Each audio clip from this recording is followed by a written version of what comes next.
नमस्कार प्यारे साथियों, नानक क्लासेज यूट्यूब चैनल पे आप सभी प्यारे विद्यार्थियों का स्वागत है। आज हम चर्चा करेंगे वीकली जितने भी क्वेश्चन बनते हैं 27 नवंबर से लेकर 3 दिसंबर तक। कल संडे था तो आपको क्लास देनी थी, कल विधानसभा चुनाव की पूरी अपडेट जानी, उस वजह से आपको ये क्लास नहीं दी थी। तो आज उसी के अकॉर्डिंग हम पढ़ेंगे, क्योंकि डेली वीकली मंथली ये फिक्स है, अपनी क्लास होगी होगी, चाहे एक दिन पहले हो चाहे बाद में हो। नवंबर मंथ का पूरा वीडियो आपको मिल चुका है, तो इस सेशन को आप शेयर कर देना एक बार। कब भी हो, एक दिन रुक के दो के आपको क्लास मिलेगी रिवीजन की। तो 27 नवंबर से 3 दिसंबर कल तक हमने जो भी अपडेट पढ़ा उसको यहाँ रिवीजन करेंगे, क्योंकि विधानसभा चुनाव कितनी महिला विधायक थी वगैरह हम सब रिवीजन कर चुके हैं। तो साप्ताहिक रिवीजन आने वाले हर एक एग्जाम के लिए इम्पोर्टेंट है, और खास करके राजस्थान का तो करंट और भी इम्पोर्टेंट हो जाता है। तो देखिए पहला प्रश्न, राजस्थान 16वीं विधानसभा चुनाव 2023 में कितने प्रतिशत मतदान हुए? तो कितने प्रतिशत मतदान हुए? 75.45%। ये 100% एग्जाम के अंदर पुट होगा, ये ध्यान रखना, 100% एग्जाम में आएगा 75.45। 16वीं विधानसभा चुनाव 2023 में कितने प्रतिशत मतदान हुए? 75.45। और मतदान हुए कब? 25 नवंबर को। कब हुए? 25 नवंबर को। और मतगणना कब हुई? मतगणना हुई 3 दिसंबर को। ये क्वेश्चन एक ऐसे क्वेश्चन है जो हमें अब तो याद है, अब तो याद है हमें। जब 6 महीने साल निकल जाएगा तो हमें तारीखें याद नहीं रहेगी, इसलिए बार बार रिपीट करेंगे तो आराम से याद हो जाएगी। राजस्थान 16वीं विधानसभा चुनाव 2023 के बारे में सत्य कथन बताओ। अब की बार पहली बात तो एक छोटा सा प्रश्न आएगा, बड़ा सिंपल ललन टॉप प्रश्न आएगा कि राजस्थान में जो चुनाव हुए हैं विधानसभा के, वो कितने नंबर की विधानसभा थी? 16वीं थी। अधिसूचना व नामांकन की प्रक्रिया शुरू हुई थी 30 अक्टूबर 2023 को। ये जितनी भी मैं रिपोर्ट दे रहा हूँ, क्योंकि कई बार एग्जामिनर ये भी पूछ लेता है, ये जो राजस्थान सरकार की सुजस पत्रिका आती है दिल्ली की, उसी में से लिए गए हैं, ध्यान रखना, उसी में से ये क्वेश्चन निकाले गए हैं। तो उनकी सरकार की सुजस पत्रिका है, तो जाहिर सी बात है जो उन्होंने लिखी है वो एकदम क्लियर ही है। अधिसूचना व नामांकन प्रक्रिया 30 अक्टूबर 2023 को। नामांकन दाखिल हुआ 6 नवंबर 2023 से, और नाम वापसी का समय था 9 नवंबर 2023। प्रश्न आए ना आए थोड़ा सा आपके जहन में होना चाहिए उपयुक्त सभी। राजस्थान के युवा जिन्हें दादा साहब फाल्के आइकन अवार्ड 2023 से सम्मानित किया गया, तो रोहित कोठारी को, और कहाँ के है? उदयपुर के। उदयपुर के रोहित कोठारी को दादा साहब फाल्के आइकन अवार्ड दिया गया। अनंतजीत सिंह नरूका, राजकुमार अनंत सिंह जीत सिंह नरूका, जिला है इनका टोंक, खेल है इनका लगाते हैं निशाने बाज। ठीक है। अंशवालिया मिस्टर राजस्थान बने, मिस्टर राजस्थान बने अंशवालिया। देवेंद्र आर्य चंबल नदी पर सबसे बड़ा घंटा बनाया। देश के व्यस्ततम एयरपोर्ट की सूची में जयपुर एयरपोर्ट को कौन सा स्थान मिला? देश के व्यस्ततम एयरपोर्ट की सूची में जयपुर एयरपोर्ट को कौन सा स्थान मिला? अक्टूबर 2023 तक की रिपोर्ट के अनुसार 13वां स्थान। यूएई में होने वाले अंडर 19 एशिया कप के लिए भारतीय टीम के कप्तान बनाए गए उदय सहारण का संबंध राजस्थान के किस जिले से है? तो उदय सहारण है श्री गंगानगर जिले से। कहाँ से? श्री गंगानगर जिले से। जब श्री गंगानगर की बात आए तो कर्णपुर विधानसभा क्षेत्र को जरूर याद रखना। क्यों? क्योंकि यहाँ से एक सीट पे विधानसभा सीट पे चुनाव होने थे, लेकिन कर्णपुर के कांग्रेस प्रत्याशी थे यहाँ से गुरमीत कुन्नर, उनके निधन के बाद यहाँ चुनाव नहीं हुए थे। 199 सीटों पे चुनाव हुए।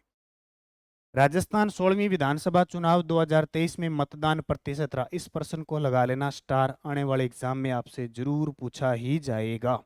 कुल मतदान हुआ 75.45%। पुरुष मतदान हुआ 74.53। महिला मतदान हुआ 74.72। अब देखो, यहाँ 74.53 है या 74.72 है, तो ज्यादा कौन हुआ? महिला मतदान हुआ। युक्त सभी तीनों ही पॉइंट नोट कर लेना। राजस्थान विधानसभा चुनाव 2023 में हुए मतदान के बारे में असत्य कथन बताओ। सबसे कम मतदान पाली जिले में हुआ 65.12%, बिल्कुल सही जिला पाली। सबसे ज्यादा मतदान जैसलमेर जिले में 82.37% हुआ, सही है। सर्वाधिक मतदान कुशलगढ़ सीट पे हुआ 88.13%, ये भी सही है। सबसे कम मतदान किशनपोल सीट पर 59.83% रहा, तो ये गलत है। क्यों गलत है? क्योंकि हुआ तो सबसे कम 59.83%, लेकिन किशन पोल से नहीं हुआ, ये हुआ अहोर सीट से 61.24% सबसे कम। ठीक है। 14 से 27 नवंबर 2023 को नई दिल्ली में 42वें अंतर्राष्ट्रीय व्यापार मेले में किस राज्य के पेवेलियन को सर्वश्रेष्ठ पुरस्कार के लिए चुना गया? तो ये राजस्थान को चुना गया और राज्य श्रेणी में कांस्य पदक मिला। राज्य श्रेणी में कांस्य पदक मिला। ठीक है, ये जरूर याद रखना। और ये पवेलियन राजस्थान मंडप को पुरस्कार मिला।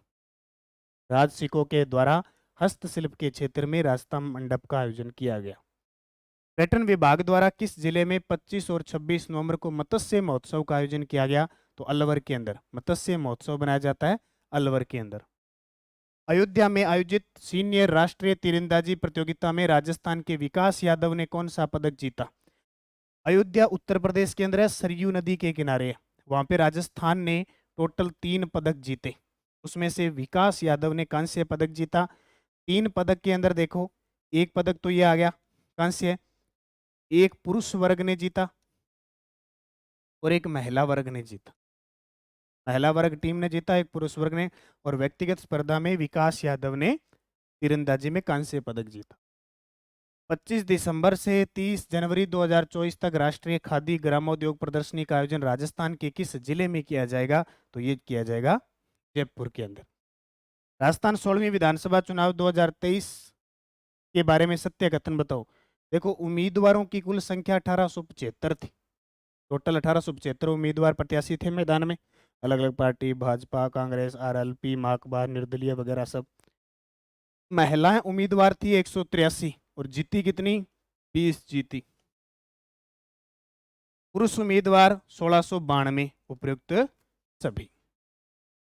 66वीं राष्ट्रीय शूटिंग चैंपियनशिप में राजस्थान के किस खिलाड़ी ने व्यक्तिगत सीनियर में राष्ट्रीय खिताब जीता? तो वो खिलाड़ी हैं अनंतजीत सिंह नरूका। जिला मैंने अभी आपको बताया, टोंक जिला। कोटा में राजस्थान एनसीसी बटालियन द्वारा किस नदी की सफाई हेतु पुनीत सागर अभियान आयोजित किया गया? कोटा में बटालियन है 14 राजस्थान एनसीसी बटालियन द्वारा चंबल नदी की सफाई हेतु पुनीत सागर अभियान आयोजित किया गया। और जब चंबल नदी की बात आए तो एक बात जरूर याद रखना, Chambal river front, Chambal river front. ठीक है। उद्घाटन 12 और 13 सितंबर 2023 को। कितने घाट? 27 घाट, जरूर याद रखना भी। 66वीं नेशनल शूटिंग प्रतियोगिता में अंजलि शेखावत ने कौन सा पदक जीता? 66वीं नेशनल शूटिंग प्रतियोगिता में स्वर्ण पदक जीता अंजलि शेखावत है, सीकर जिले की। सीकर जिले की अंजलि शेखावत ने स्वर्ण पदक जीता। कौन से नेशनल शूटिंग प्रतियोगिता में? नई दिल्ली में आयोजित 42वें अंतर्राष्ट्रीय व्यापार मेले में राज्यों की श्रेणी में राजस्थान को कौन सा पदक दिया गया? तो राज्यों की श्रेणी में राजस्थान को कौन सा पदक दिया गया? कांस्य पदक। राजस्थान में कृषि क्षेत्र में विस्तार हेतु ड्रोन लैब की स्थापना कहाँ की जाएगी? राजस्थान में कृषि क्षेत्र में विस्तार हेतु उदयपुर के अंदर। कहाँ पे? उदयपुर में। 21 से 30 दिसंबर 2023 को पश्चिमी क्षेत्र सांस्कृतिक केंद्र की ओर से शिल्पग्राम उत्सव का आयोजन कहाँ किया जाएगा? तो ये पश्चिमी क्षेत्र सांस्कृतिक कला केंद्र की स्थापना कब होती है? इस्टेब्लिश्ड कब होता है? ये 1986 में होता है। और ये कहाँ पे? उदयपुर के शिल्पग्राम का आयोजन होता है। ग्रीन एनर्जी कॉरिडोर राजस्थान के किस जिले से होकर नहीं गुजरेगा? तो जैसलमेर। अब एक विद्यार्थी ने पूछा कि ये मोगा पंजाब से गुजरात जाएगा, तो ये पश्चिमी क्षेत्र के लिए हब बनेगा, जैसलमेर, जोधपुर, ये बाड़मेर साइड में। लेकिन ये ग्रीन एनर्जी कॉरिडोर जो बनेगा ना, वो बीकानेर, अजमेर, जोधपुर, नागौर, चित्तौड़गढ़ से गुजरेगा। ठीक है। राष्ट्रपति द्रौपदी मुर्मू द्वारा 3 दिसंबर को दिव्यांग सशक्तिकरण के क्षेत्र में उत्कृष्ट सेवा कार्यों के लिए किसे सम्मानित किया? सम्मानित किया जा चुका है भी कल अपने वोटिंग के चक्कर में इनको देखा नहीं, सम्मानित किया जा चुका है। तो कौन है वो? प्रशांत अग्रवाल, नारायण सेवा संस्थान, नारायण सेवा संस्थान उदयपुर के निदेशक।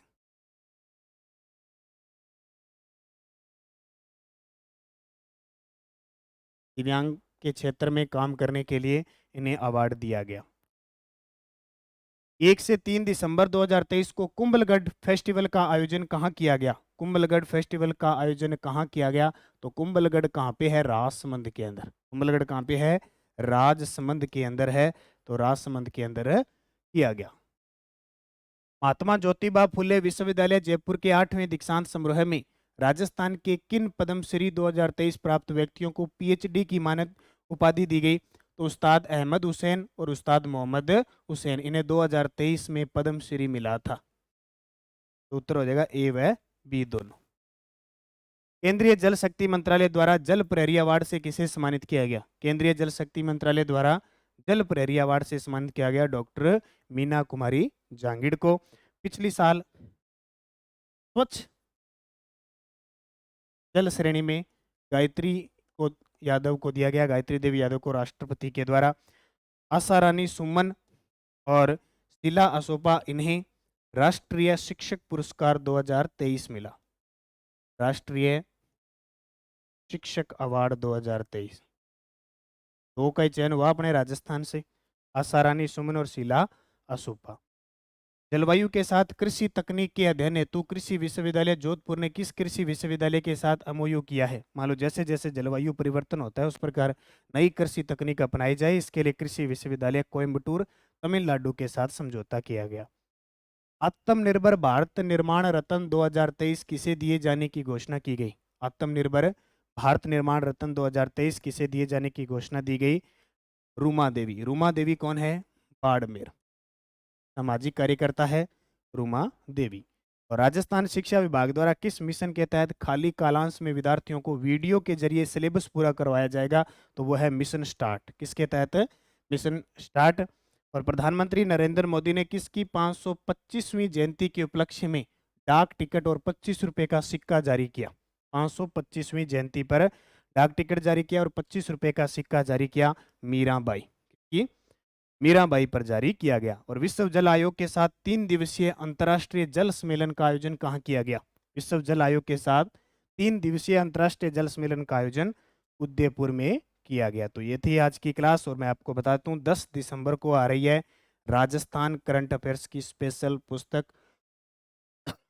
वस्तुनिष्ठ पुस्तक होगी, जिसमें सारी फ्लैगशिप योजना, कल्याणकारी योजना, जितने भी पुरस्कार, खेल है, आयोजन हुए हैं, सम्मेलन हुए हैं, जितने विधेयक पारित हुए हैं 2023 के अंदर, ताज़ा अपडेट, विधानसभा चुनाव 2023 पूरे, सबसे ज़्यादा चुनाव, सबसे कम, किसको कितनी सीटें मिली है, कौन कितनी महिला विधायक बनी है, अनुसूचित जाति जनजाति की, पूरा अपडेट के साथ आपको पुस्तक मिलेगी। तैयार रहिए, मस्त रहिए, ऑनलाइन ऑफलाइन दोनों आपके लिए सुविधा मिलेगी। बस आप निरंतर अध्ययन करते रहे। सुबह करंट की क्लास आपको मिल जाती है 8:15 पर, और नवंबर मंथ की क्लास लग चुकी है, प्लस जनवरी से नवंबर 2023 की एक महामैराथन आपको क्लास दे दी। जिसने अध्ययन नहीं किया है जरूर करें, क्योंकि वो आने वाले पेपरों में वहाँ से क्वेश्चन आएंगे। तो धन्यवाद। जय हिंद, जय भारत, जय राजस्थान।